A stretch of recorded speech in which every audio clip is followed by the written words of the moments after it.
Claude, thank you so much for joining us. We've just heard the EU ambassador saying European investors were in fact encouraged by what President Jacob Zuma, explained.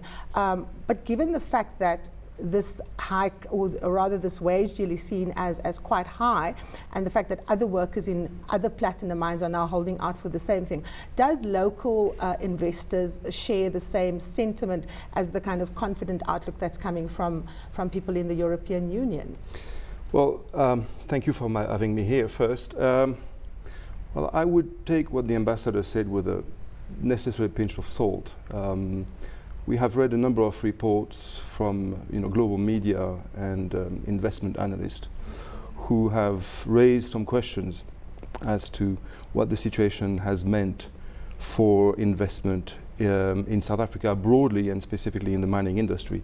We have seen some figures that seem to indicate that investment flows in equity in South African mining sector has slowed down, and that there might have been some reversal of those flows, which is highly concerning and would perhaps represent the second phase in the decrease in investment attractability of the mining sector over the past 5-10 years in South Africa for very deep reasons and structural reasons that need to be covered and are really fundamentally part of the problem we're confronted with. The labor issue, the instability issue, the violence issues, all of that are manifestations of something that has not gone right with our overall mining sector dispensation in South Africa. And which is unfortunate because 10 years ago the intention was to right all the wrongs of the past through a mining charter which would increase the broad benefits of the mining sector, and with a new mineral regime which was supposed to increase transparency, accessibility, labor, social plans, etc. What in your view, Claude, has gone wrong? Why have we not been able, for example, let's take the charter. There's been a lot of finger pointing in the wake of the killings, and of course also the spotlight on socio-economic conditions of mine workers, particularly in the platinum belt. Why do you think mining companies haven't come to the party? Mining companies are blaming dysfunctional municipalities. Is this just a case of everyone shifting, blame? Yeah, I think everyone is shifting blame. I think it's the easy game in town at this point. And I'm not accusing anyone of taking the easy route because this is a very, very difficult situation. But until such time as there is a broad acknowledgement from the respective parties that this is a systemic problem and that systemic problem needs to be analyzed and it needs to be solved by all the parties concerned. Until that's done, I think we are going to simply look at a blame game, and we will simply look at problems for what they are not. We will simply say, well, it's a labor relation issue. Of course, it is a labor relation issue, but at one level, it is a labor relation issue. It's more complicated when you have a labor union who has been traditionally allied with the government and has been seen as benefiting, its members benefiting over other members that are not necessarily allied with that union. That's a problem. It's a political problem. So it's a labor problem, it's a political problem, it's a local economic development problems, and in that one has to note that there's been enormous effort by the mining industry in terms of housing, in terms of local economic development, but these are very difficult things to do.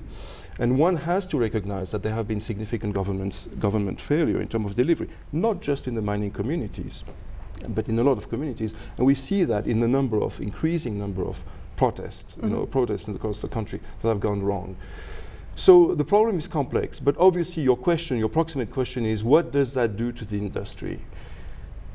What does that do to the industry is that it does not solve the fundamental problem of the cost structure of the industry, which has become, and I mean the industry, the mining industry as a whole, let's break which it has down. become unsustainable. Yeah, let's break it down. If we look at platinum, 80% of the world's platinum is in South Africa. So it leaves producers with very few options in terms of diversification, unlike gold producers. Quickly, just tell me, what is the outlook for platinum producers?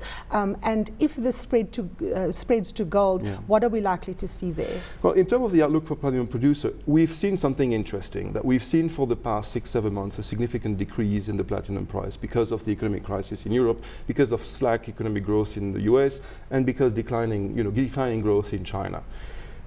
The crisis, paradoxically, has contributed to help platinum producers by increasing the cost. And that's a manifestation of the kind of producing power we have. But it's negative producer power because it comes on the back of bad news and loss of production.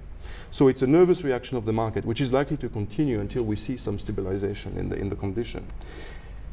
In gold, obviously, there is not that option, and we are price takers in gold. But my suspicion is that we can't play with the platinum price too much because there are alternative products, notably in catalytic converters, that can be sourced in other markets. Palladium is a case, for instance. And so I think there is a danger that players in the industry, and I'm not saying the industry itself because I think they're fully aware of the risk to the market, but government, possibly the ANC and the unions, may overplay their hand into thinking that they can push prices up irrespective of the market dynamics because they believe that that will simply lead to higher prices. But I think there is a price limit to what South Africa can charge. So I don't particularly want to encourage any party to look at this from that angle and say we have a controlling stake in the industry. It's a very fragile market, platinum market. Claude, you were saying earlier that what we need is for the social partners to stick to agreements and strengthen that social compact that's traditionally managed, the South African political economy. Yes. What needs to happen immediately from all players? Well, first of all, we need to find a way to get AMCU at the table as part of a regular union. And we need to do away with the politics associated with NUM, AMCU, COSATU, ANC leadership process ahead of December. And that's very difficult because that's politically fraught, at least right now. But we need to find a way to do that. And then we need to start finding a way to make sure that there's an understanding, strategic understanding of what's at stake. I'm afraid that in this particular situation, there are not going to be winners. I mean, I think the workers are celebrating. It may be premature. Right now, nobody wants to talk about, production cost, sustained production cost, and therefore job losses. It's a big no-no in the conversation. But if we see a sustained 22% wage increase over the entire industry, then I think we might have to look at the sustainability of the lowest cost operators. Already we've seen a few of them shutting down or mothballing some of their operations. This is likely to go further. Claude, so the news isn't great. Okay, we have to leave it there, unfortunately. Thank you much very to much. talk about. Claude, thank you so much for your time.